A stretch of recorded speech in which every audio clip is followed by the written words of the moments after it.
Question number 4 कह रहा है state whether the following are true और फॉल्स, जस्टिफाई योर आंसर। बताइए कि निम्नलिखित में कौन सत्य है या असत्य, कारण सहित अपने उत्तर की पुष्टि करना है।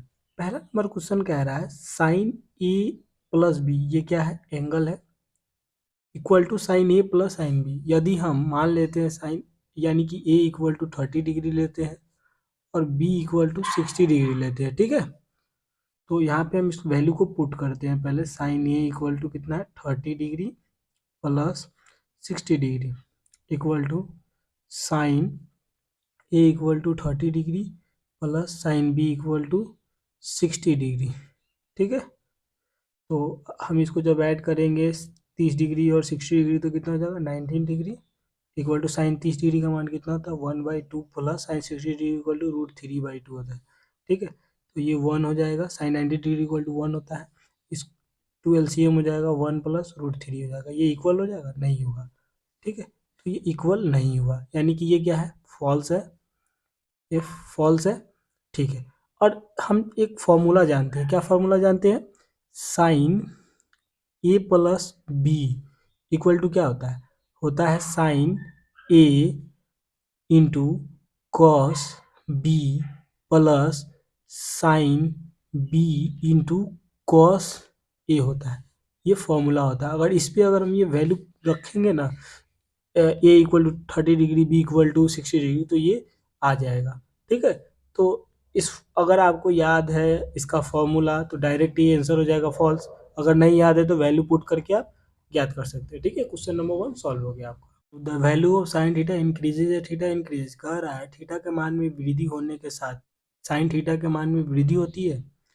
तो हम इसको देखते हैं। देखिए, जानते हैं साइन 0 डिग्री इक्वल टू कितना होता है? साइन 0 डिग्री इक्वल टू 0, और sine 30 degree equal to 1/2, sine 45 degree equal to 1/√2, sine 60 degree equal to √3/2, sine 90 degree equal to 1 होता है। तो यहाँ हम ये देख रहे हैं कि ये जो 0 डिग्री का मान है, ठीक है, जैसे जैसे बढ़ रहा है, यानी कि 30 डिग्री हुआ, 45 डिग्री हुआ, 60 डिग्री हुआ और 19 डिग्री हुआ, उसी तरह ये मान किस तरह बढ़ता चला जा रहा है। 0 से 1/2, 1/2 से बढ़ता हुआ 1/√2, फिर इससे बढ़ता हुआ √3/2, और ये 19 डिग्री पे कितना जाके 1। तो ये क्या हो रहा है? 0 से जाके 1 पे ये क्या हो रहा है? बढ़ रहा है। यानी कि जैसे थीटा का मान यानी कि 0 से 90 डिग्री गया है, तो ये 0 से ये भी 1 डिग्री तक चला गया है साइन का मान। ठीक है, तो इसलिए ये क्या हो गया? ये सही है, यानी कि ट्रू है। ठीक है, समझ गए? क्वेश्चन नंबर 3 क्या कह रहा है? कह रहा है the value of cos theta increases as theta increases. कह रहा है थीटा में वृद्धि होने के साथ कॉस थीटा के मान में भी वृद्धि होती है। अब देखते हैं हम, चूंकि हम जानते हैं कॉस 0 डिग्री इक्वल टू 1 होता है, और कॉस 30 डिग्री इक्वल टू होता है √3/2, और कॉस 45 डिग्री इक्वल टू होता है 1/√2, कॉस 60 डिग्री इक्वल टू होता है 1/2, कॉस 90 डिग्री इक्वल टू कितना होता है? 0 होता है। तो हम जान रहे हैं कि जैसे जैसे थीटा का मान बढ़ता जा रहा है, 0 डिग्री से 30 डिग्री, 30 डिग्री से 45 डिग्री, 45 डिग्री से 60 डिग्री, 60 डिग्री से 90 डिग्री तक जा रहा है, उसी तरह इसका मान क्या हो रहा है? 1 डिग्री है कॉस, तो इससे क्या होता जा रहा है? ये घटता जा रहा है। ठीक है, √3/2 है ये, और इससे 1/√2 होता जा रहा है, 1/2, और ये कितना हो जा रहा है लास्ट में जाके? 0 डिग्री, यानी कि ये 0 से 90 डिग्री की ओर बढ़ रहा है। ठीक है, थीटा का मान। तो ये कॉस थीटा का मान क्या हो रहा है? ये 1 से 0 डिग्री की ओर जा रहा था, यानी कि ये इंक्रीज नहीं होता, ये डिक्रीज होता है। ठीक है, अगर थीटा का मान बढ़ाएंगे तो कॉस थीटा का मान क्या होगा? डिक्रीज होगा। ठीक है, तो इसलिए ये क्या हो जाएगा? ये फॉल्स है आपका। ठीक है, समझ आ गया? क्वेश्चन नंबर 4 क्या कह रहा है? कह रहा है थीटा के सभी मानों पर sine theta equal to cos theta होता है, यानी कि sine theta equal to cos theta for all values of theta. देखिए हम जानते हैं अगर थीटा का मान मान लीजिए हम क्या रखते हैं 0 डिग्री रखते हैं और एक और लेते हैं 30 डिग्री, अभी दो पे मैं दिखा रहा हूँ आपको। तो sine 0 degree equal to cos 0 degree. तो साइन 0 डिग्री का मान कितना होता है 0 होता है और कॉस 0 डिग्री का मान 1 होता है, तो बराबर है नहीं है। दूसरा 30 डिग्री मैंने माना है, तो साइन 30 डिग्री इक्वल टू और कॉस 30 डिग्री होता है। देखते हैं साइन 30 डिग्री इक्वल टू कितना होता है 1/2 और कॉस 30 डिग्री √3/2, यानी कि नहीं होता है। देखिए जैसा कि मैंने आपको, ये क्या है फॉल्स है, ठीक है, ये गलत है तथ्य।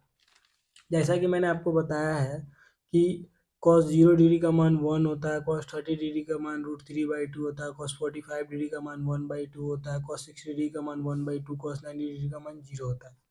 देखिए साइन में भी तो मैंने बताया था आपको कि साइन 0 डिग्री का मान 0 होता है, तो ये दोनों सेम है नहीं है, और ये दोनों सेम है, sine 30 degree equal to 1/2, cos 30 degree equal to √3/2 नहीं है। साइन 45 डिग्री का मान सिर्फ इक्वल होता है, ठीक है। बाकी साइन 60 डिग्री का मान इक्वल है, साइन 60 डिग्री का मान कितना होता है √3/2 और कॉस 60 डिग्री का मान 1/2। साइन 90 डिग्री इक्वल टू 1 होता है और कॉस 90 डिग्री इक्वल टू 0 होता है, यानी कि एक ही मान इक्वल है, बाकी सभी मान इक्वल नहीं है। इसलिए ये क्या है, ये क्वेश्चन में पूछा था कि थीटा के सभी मानों पर, तो ये फॉल्स है, ठीक है। अगर 45 डिग्री को पूछता तो हम बताते हाँ, लेकिन ये सभी पे पूछ रहा है इसलिए ये फॉल्स है, ठीक है। क्वेश्चन नंबर 5 क्या कह रहा है, cot A is not defined for A equal to 0, यानी कि कह रहा है ए इक्वल टू 0 डिग्री पर कॉट ए परिभाषित नहीं है। हाँ बिल्कुल सत्य बात है कि अगर कॉट कॉट यानी कि ए का मान जो कोण है वो 0 डिग्री हो तो ये क्या होता है अनडिफाइंड होता है। कैसे, अपरिभाषित होता है। ये आपको, जैसे मान लीजिए आप जानते हैं कि कॉट थीटा इक्वल टू कितना होता है, कॉट थीटा इक्वल टू होता है, आपको एक फॉर्मूला होता है cos theta by sine theta होता है, ठीक। अगर हम कॉस थीटा यानी कि कॉस थीटा जो है अगर 0 डिग्री पे रखते हैं, यानी कि कॉस 0 डिग्री इक्वल टू कितना होता है 1 होता है, 1 बाई साइन 0 डिग्री के लिए कितना होगा 0 डिग्री के लिए 0 होगा 0। तो हम, आप जानते हैं कि किसी भी संख्या में अगर 0 से भाग दिया जाता है तो क्या होता है अपरिभाषित होता है, ठीक है, परिभाषित नहीं होता है, ठीक है।